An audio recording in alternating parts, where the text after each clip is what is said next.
Max Verstappen is not a happy chappy. I don't think he's been happy at any point in 2026 from what I've gathered. So going into this weekend, had a lot of drama about kicking a journalist out, then Mm, struggles in qualifying, doesn't even get into Q3, which is extremely unlike Max Verstappen, allowing his teammate to out-qualify him. Doesn't happen that often. And then coming out of this race after watching a Alpine car of Pierre Gasly, well done Pierre Gasly as well, looking at that wing in a lot of detail, and well, Ben, he's very mad. That's all I could say. He's a very mad driver. yeah. Well, I said that in my note to you, didn't I? Briefly, that Mad Max. He's not happy, is he? He came into this weekend, as you said, angry in that press conference where he asked the journalist to be removed, which we have discussed, and he's still carried on talking about it. And that set the tone, I think, for the weekend ahead. But the overall message that I'm getting is that is someone that's clearly not very happy with his spell at the moment in Red Bull or Formula One. He doesn't like the regulations. He's not happy with the results. He's not happy operationally with the team. He's biting back at his race engineer again. And I think that this is something that Red Bull needs to sort of be wary of, because while he has this break now in Formula One with the cancelled races, I'm sure he'll go off and race in other championships, and he'll get much more enjoyment from those championships, and he'll be a happy Max again. So I think Formula One and its appeal for Max is definitely being tested at this moment in time. Is that something that you feel? I mean, it's strange, isn't it, to hear these outbursts? But it's the prolonged, day after day negativity that's coming, I think, which is quite hard to overcome.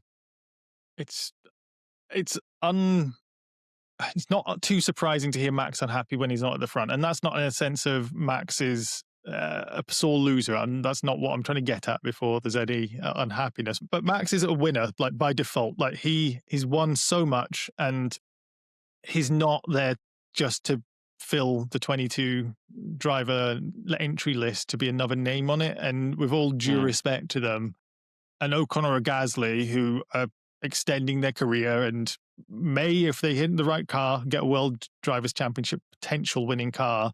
Max doesn't do that. Max clearly is one of the best drivers, certainly of this generation, if not ever, that doesn't have that sort of patience, because it's like, why should I? Like, I've seen Mm. Alonso go through a journeyman period for a very long time. I mean, it's 20 years since he won his last championship, which blows my mind. But I don't think Max has that level of patience. You said last time, actually, that he's past the halfway mark, and that Yeah. doesn't necessarily mean he's going to retire imminently. But I don't think he'll want to see out the contract at the moment if this is the way Formula One will be. Maybe there will be certain things like when we saw with Alonso back when McLaren were really struggling, that it's like, you know what, I might fancy go and do an Indy. I might fancy go and do the 24-hour Le Mans and do some other accolades. Max seems to have a lot of interest in doing GT racing more than other things, and there's plenty of that to go around. The contract situation's a curious one for me, and this is where I wanted to actually speak to you about it, is you have drivers and they have contracts, and we've seen how little contracts can be worth, but that's usually coming from the side of the team who decide, you know what, Checo, actually, maybe we're going to get rid of this contract. And then you look at situations with Mercedes where it's like, hey, that Valtteri Bottas guy, we need a driver because our world champion just retired. Can we just grab him? But from the other way, I don't know how you'd perceive it as Max to go, you know what? You can find one of your other drivers, get Lindblad up in the seat because I'm done, and walking away. Is that a possibility? I think it is. I mean, he could do what he likes, I think. If he decides that he wants to take a break, I'm sure he could. Contracts work in both ways. So, yeah, the teams do have options, but so do drivers as well. If he's not in the top three by a certain point, top three in the Drivers' Championship by various point in the season, then usually that will allow him freedom to negotiate an exit or start speaking to another team. This sort of stuff goes on. I think, it's up to him what he wants to do. I think that, we've seen the clips, haven't we, from years old where he was predicting the difficulty with this generation of Formula One car, and he didn't like the direction it was going in. I don't, as I said this before, I don't expect him to quit anytime soon. But I do think that his patience is definitely being tested. So, if he did want to go, he would just go. I'm sure he would just go. He's that kind of character, isn't he? But I don't anticipate that to be the case, if you know what I mean. Like, it's going to be he'll see out the season. I'm sure. Famous last words, but I'm I'm sure he'll see out. He's not a quitter. He'll see it out. But ultimately, it's just him, I guess, trying to give the team a bit of a G up as well, isn't it? He's just not happy with where he is at the moment. I think for me, the biggest thing was, as I say, the negativity coming in, the negativity after qualifying. And then normally we expect to see a Verstappen that goes from 11th on the grid and usually powers himself up until, third, or sometimes we've seen it before where he goes on to win. And that is the Verstappen we see of old. This Verstappen of only going up to eighth doesn't resonate with me. I'm struggling to see this guy, this all conquering guy. Do you know what I mean? I'm kind of expecting him to see, expecting to see him charge through the field, but it's just not materialised, and that's a consequence of the car, I think. But then we also need to be mindful of everyone was saying the car was going to take a little while to figure out anyway with the new power unit and etc.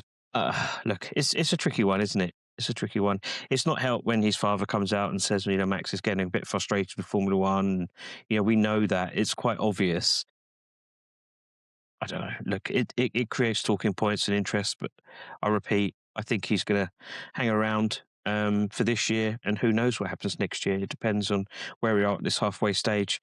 If he sees a better option elsewhere, maybe he'll jump onto that. Maybe he'll decide to go and race in, GT cars or whatnot. So let's just see. I think the key thing for me, irrespective of what Max chooses to do and irrespective of what you think of these regulations, I think we could all agree that Red Bull being in maybe the position where Ferrari and maybe McLaren are would be so good for the racing at the moment to have a Verstappen in that fight. There's a 6-car fight at the front. We had 4 drivers fighting for P3. Imagine just chucking Verstappen in there too, how much entertainment we'd have. And I think that is one thing that universally will unite fans who are very, very split at the moment into what could actually be much better for Formula One, is to have Max Verstappen fighting at the front. And it is a crying shame that that is not. But there's a lot we could say about Max, and there'll be a lot of speculation, which I'm sure we'll continue to say as the season goes out. Yeah, look, I'm curious as to what the listeners make of it. Will they, do they think that Max will call it a day and just walk out? What's their opinions? Because it's all very well us talking about it and knowing him as well as we do, and spend time with him. It's ultimately interesting to know what the fans think as well. I think they'll obviously be willing for him to stay for as long as possible, but as I say, the noise at the moment is that it doesn't seem to be the case. Let us know below.